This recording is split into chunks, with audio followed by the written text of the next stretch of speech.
Deyirəm, insan dediyin hər bir mərifətə sahibdir. Mərifət dediyim təkcə müsbətlərlə eytifa olunmur. Cəmiyyətdən baş çıxarmaq üçün gərək yazılmayan qanunlara da düşünəsən. Yoxsa sən kasaya bir daş atacaqsan, nadürüstün biri də yanına 2 daş artıq qoyar.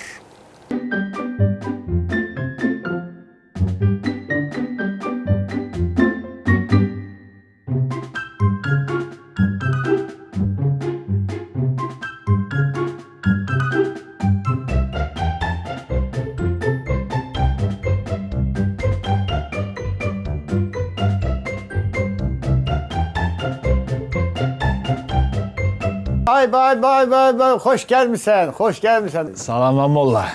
Salam, ne acaba senden? Molla, bir bax gör o daşlara, bu gün ayın neçəsidir? He, Hə. başla, indi baxaram. Baxım da görüm, bu gün ayın neçəsidir.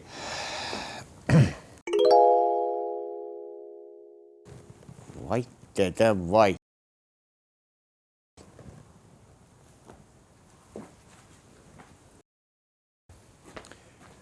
Mənə bax, bu gün ayın 45-idir.